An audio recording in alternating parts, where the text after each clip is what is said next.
3 points to cover in this video, just to share a little bit of an update with you.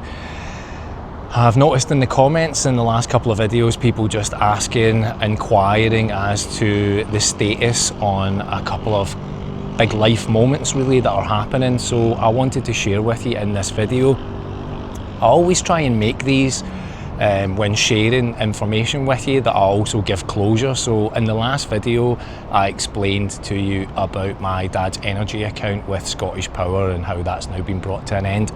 In this video, I'm going to cover 3 specific topics, and that would be my dad's energy account with British Gas, Yvonne, my wife, and her redundancy process with her job, and 3, the biggie, the travel insurance, which relates to me being in hospital in October and November after we arrived here in Kuala Lumpur, needing 2 surgeries and then also contracting sepsis and being out of pocket currently for over £13,000 now, after I've had further checkups and another CT scan completed. So I'm going to timestamp these, right, just to make them simple and easy for you to jump around if you don't want to listen to one particular topic. Right, first and foremost, the first one, British Gas.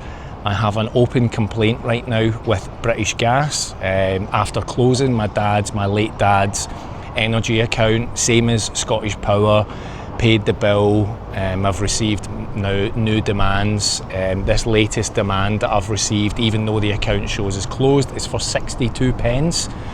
I opened a complaint with the bereavement team about the handling of it, and after I posted the Scottish Power video just a couple of days ago, the very day that I posted that, I actually got an email from British Gas about it. I'll put it here on the screen, right, just so you can see the quality of the writing in it. Now, I'm pretty sure this is a department that's based in South Africa. British Gas, South Africa. Scottish Power, also in South Africa. Say that motorbike. Obviously, cheap labour out there. Cheap labour comes the quality that you would expect with it. So I got an email from them. Put it here, let you see it. Absolute quality writing. I've removed my name from it, but surname only, no Mr, no John, just surname, capitals. I hate that, I absolutely hate that. It's so impersonal. This is about my dad dying. And then it's just like block capitals. Anyway, they've said, oh, we're trying to get in touch with you, try and close this issue out. So I've wrote back to them and I've heard nothing since last week, but it's only been days, so I won't stress about that. So that's ongoing, right? When I get a resolution to that, I'll share it with you. 2, Yvonne's redundancy, right? Yvonne took a sabbatical last year from the job that she was in to give us a year whilst we were away travelling to see what would happen in that year, whether we enjoyed being away, whether anything would come of it, at least some kind of backstop security. Within 2 weeks of finishing up or starting the sabbatical, things started to go wrong with the company. She was contacted by them, and then very quickly they accidentally overpaid her, which caused just a whole nightmare of trying to manage that. So she was on regular comms with them. They overpaid her by a month, her and some other people who had actually just left the company. She dealt with that and then immediately was told that it was probably going to be redundancies. So in the end, what actually happened was the company decided to pay 60 plus members of staff over to a new organisation. That pay process happened in the very beginning of December. And from there, Yvonne's been on, I mean, this is, to give you an idea, right, it's now the 2nd of February today. She's been actively working on this for 4 months. So we've been away trying to enjoy ourselves, trying to live a new life, then me falling ill and the stresses that came with that. And in the middle of all of that, a pay process, knowing that it was going into redundancy. And I've covered this in other videos. On Friday, Yvonne was officially made redundant. Her and the 60 other members of staff were all let go by the new company. The handling of that process I can only define as shambolic. Absolutely shambolic. And I can only talk about me as Yvonne's husband, right, watching this. It has been incredibly challenging to sit on the sidelines and just watch a company continually balls this up. Just continually balls it up. Yvonne has been to 5 consultation meetings and they are just shambolic. I won't go into the detail yet because again, this is another situation that's currently ongoing. She was made redundant on Friday. On Thursday, she was invited to her final consultation meeting to go through the numbers. When she got to the meeting, no numbers, no availability of them, nothing to run through. She was then requested to come to another meeting on the Friday. She went to that meeting, the numbers aren't correct. They've acknowledged they aren't correct and they've then made her redundant. And many of the other staff, I think, are sitting in the same situation. However, they have all decided to just accept what they've been handed and walk away. And as a husband and a partner to Yvonne, I've been there to kind of support her, and she's pushing back a little bit on that, pushing back to challenge what's been presented because it just hasn't been done well. So it's very much still in play. So I can't give you the final situation of all of that other than they've said on Friday, yeah, you've been made redundant, we understand you've got an issue with the numbers, but hey, what are you going to do about it? Well, if there's anything that you might have picked up in all of these videos that I've shared with you, we try not to take things just lying down, to just give up.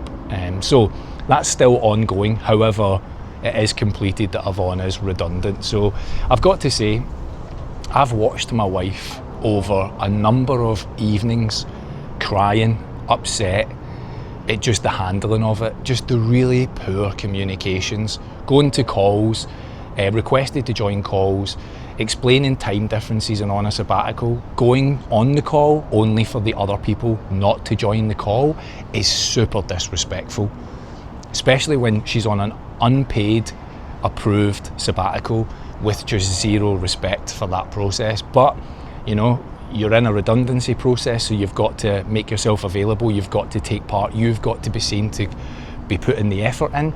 But see, when the company doesn't reciprocate that, it's hard to sit by and watch. And I have watched Yvonne carry this for 4 months in the midst of all of this. But, you know, sometimes we're quiet on these topics because we're literally just dealing with it. And I know people want to know what's going on, but we remain quiet because sometimes you just have to, right? You just have to bite your tongue and quietly deal with it.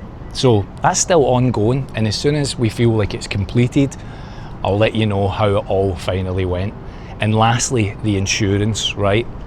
Now, again, for a very quick recap, I have a nomadic travel insurance for Yvonne and I. We pay about £156 a month for that coverage.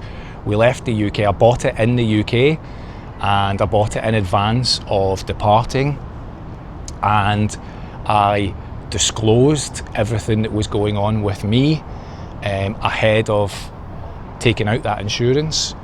And then we left, and on arrival here in I think the start date was about the 7th of October, I fell ill and ended up needing emergency medical treatment to save my life. You know, it's the documentation I have from the hospital was clear that I was going into renal failure and that these procedures were essential to save my life. I then had a follow-up treatment and then subsequently contracted sepsis and required further medical treatment. Here's what I can tell you to date. I have had to submit hundreds of pages of documentation. I have had multiple case handlers, 6 case handlers to be exact. I have chased with the company who the insurance is with and who they passed me on to as a kind of underwriter, only to then be passed back to the original insurance company. And the communications were dire. Now, I've seen people in the comments who said, you know, oh, you'll never win this, it's pre-existing, it's this, it's that. And I get the impression that, you know, when some people watch this, sometimes there's many who champion you to support you, and I appreciate those people, and there's those that champion who want to see you fail and you lose out of this. Well, let me confirm where we're at right now. On Christmas Day, On Christmas Day, I received a final rejection from the insurance company to tell me that they would not honour any of the claim. Now, I'm not going to go into details on all of this just yet. I have filed an appeal, and that appeal has been heard and denied. And I have filed a follow-up appeal, and I am in that process now. So again, I'll say this, what I've learned over this, right, is that if you are not a lawyer, have a legal degree, if you are not incredibly meticulous with your documentation at any point of this kind of making a claim, you will not win. And I am quite a diligent person when it comes to all of this. And so I'm in appeal phase 2, which is the final appeal phase. I'm waiting on a decision, and that's as much as I can share with you now. So I will come back to you as quickly as I possibly can and reveal just the details of all of this. But that's where I'm at right now when it comes to the insurance. It's still open and in play. Now again, just to remind you, right, this happened in October. It's February. I'm still, the money, I've paid it out of my own pocket. The service that I've had back has been nothing short of astounding.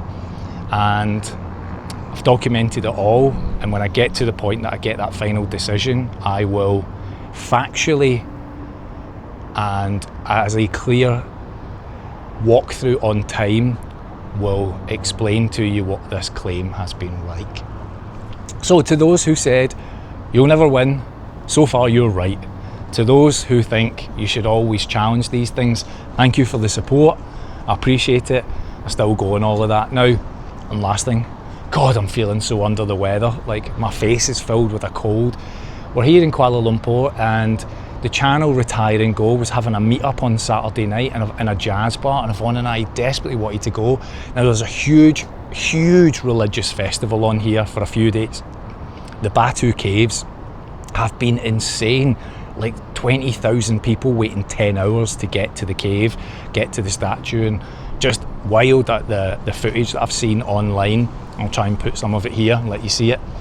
But it meant that many of the roads round about where we are were closed, and it made getting into KL City on Saturday night very difficult. And I was full of the cold, and I'm like, I can't go and meet another YouTuber and pass on a germ or something. So we didn't make it, and I'm really gutted over that, because I really wanted to go and say hello to Chris and thank him for all the inspiration he's given me from his channel Retire and Go, just some of the ideas and lifestyle that he shares. So I'm a bit bummed out about that, but I've just been in the gym today just to try and kind of sweat a little bit and hope this clears out. I've had a couple of really crazy nights sleeps, like the dreams, just wild dreams, and I'm just hoping I'm overcoming this, just a head cold and stuff.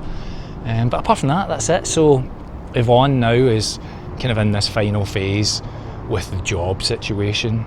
Got to say, she's been so brave and so determined going through all of this, just getting on with it and relentlessly showing up for meetings whilst we're supposed to be trying to have another life, right? So this is the stuff you don't see. You don't see this all the time, like, why are you not going doing this? Why are you not going doing that?